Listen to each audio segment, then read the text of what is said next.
People that some will accept, some will not, and others will probably want to take it to the furthest ends that they can to appeal. We have a process in place in our constitution that those who have lost can appeal. It's laid down, and that is a process that is currently underway and will be concluded, I think, before the end of this month, when the Central Committee would have pronounced its final decision on these appeals which are coming to it. Did you believe that the primary elections were properly managed? I'm asking you this because some of the candidates, including some members of cabinet, are reported to be pointing a finger at the party office and the electoral board, accusing both of mismanaging, if not manipulating, the election. The elections were run by the electoral board, not by the party office. The party office operate in support of the electoral board. This, I think, the amount of effort and time and resources we put into these primaries was the most we've ever done to make them as good as possible. And they really tried their best.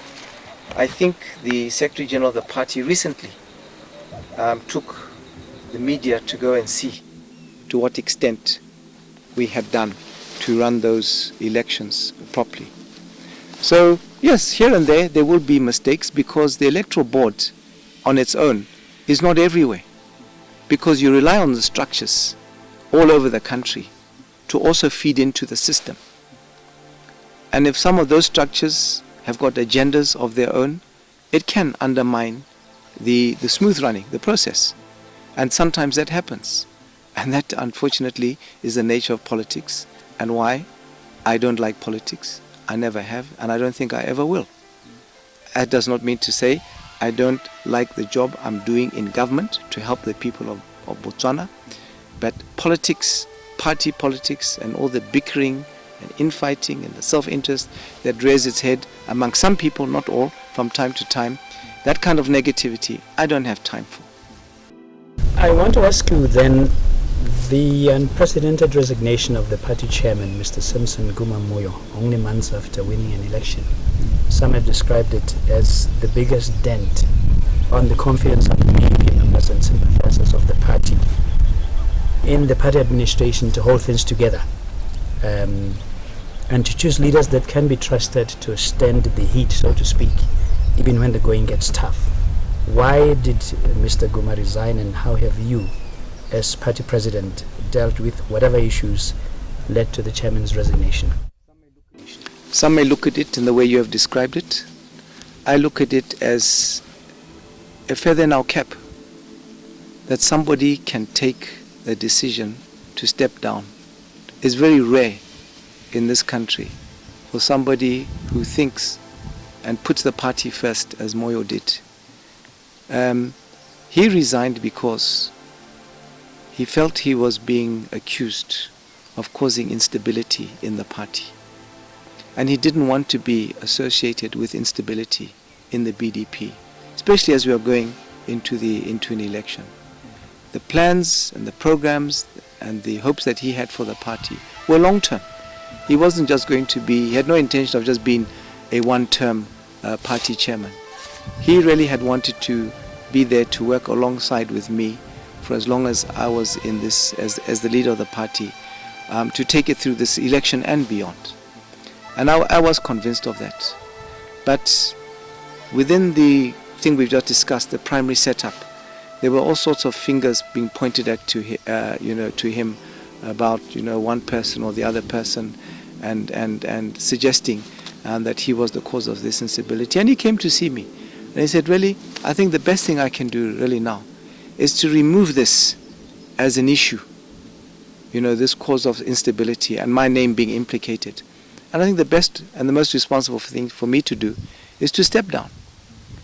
And when I said, when I responded to him, one of the things I said to him was that it was a very noble and courageous thing for him to do, because very few people would have done that. There have been people in various positions in the party who we know and have probably been accused from time to time of undermining the best interests of the party, who have just stayed there and had no intention of ever moving, and didn't. And he, after such a short period of time, did it. And he said he did it because he wanted unity in the party, and he did not. And he said all those allegations were false. He was quite convinced that none of what he's been accused of was true. But he didn't want to spend a lot of time trying to argue his position and stand for his position and allow these accusations to continue to cause instability. So he thought that the best thing to do for the party was to step down. And I think that was very commendable. And you don't see that in many other parties. So I think, despite what you said, it may have caused, it was unprecedented and everything like this. Yes, indeed it was. But I think it shows maturity that in our party, that somebody at that level could do something like that. Mr. President, I'd like to conclude this interview on something perhaps personal to you, if you allow me, and ask you about Musu. Much has been made of the President's private home in Musu, as we know it to be. Just what are the correct facts about Musu? It was Musu. Tomorrow it will be something else that will be dreamt up. And as we go closer and closer to the elections, there'll be more Musus being thrown up. Something that I learned very early on in my political life was that you have the political opposition. At their rallies and in parliament, they'll be throwing mud all the time, hoping it will stick. And there are those, some, not all, some in the media as well, journalists as individuals, and even certain publications who are opposition supporters. They, the opposition, and I know you may be saying I'm being political here, but it's a fact, as far as I'm concerned, have not been able to offer this nation policies or programs that are better than ours, to be able to get the nation to vote for them, into office. And therefore, in their desperation and frustration, they resort to mudslinging, discredit the leader, the current leader, discredit his party. And what I find so fascinating is the extent to which they are prepared to go to tell untruths, and I'm putting it politely, using the word untruths. There's another word for untruths. To spread those untruths in order to achieve that. But the good thing when I go around and meet people is that the vast majority don't believe it. Yes, they'll pick up the newspaper and they'll read it to see what is the latest scandal that is being offered. But they don't believe it. And the reason they don't believe it is that it goes on all the time. It doesn't end. And people now know, when you pick up this paper is anti-Khama, it's anti-BDP. So you're only going to find anti-Khama and anti-BDP things in that paper. And we just know it's a trend. When we read that paper, it'll be like that. So from my point of view, it's not really worth addressing, because all these things we've been talking today, my time in office, however long that's going to be, whether it ends this year or it ends in 2018, is limited. If it's for 10 years, I've already done almost 6 years. It was sort of like only yesterday I was being inaugurated for the first time. And yet there's so much more to do. And the challenges of the economy that we've had have frustrated me being able to do more. So I hope that in the time that's left, I have plans to be able to really, now have to sprint to make up for the lost time that the economic downturn brought. So Musu, right, is they said that government has spent 60 million. Go with your team and see if you can find anything, the whole complex, which we developed over a 10-year period. We worked out the other day, the whole thing could have come to about 800, 900,000 pula. over 10 years. And the reason why we developed like that was that we wanted to do it in stages based on what is affordable. When you say you mean yourself? Me, my brothers, and some friends, okay? Because the dwelling I lived in, I think you know what it cost. It didn't even cost 100,000. It's got 1 bedroom, 1 sitting room, and 1 storeroom. That's the size of it. You can go and take a picture of it. My brothers have their own cottage. One of my brothers has a 1-room structure, just 1 room, a bedroom with a bathroom, hella. And then sort of a communal dining room and a kitchen that we built as a family. The only money that has been spent there by government was for the accommodation of the BDF that the BDF built, and those structures give sort of like a barrack block where they live in, and ablutions. They're done in such a way that they are prefabricated, so that when my term of office ends, they will remove them and take them to the next place. They won't stay there. They're not permanent structures. So everything that has been there, from my point of view, where I stay and everything, was with my own money. And as I say, go there and see for yourselves.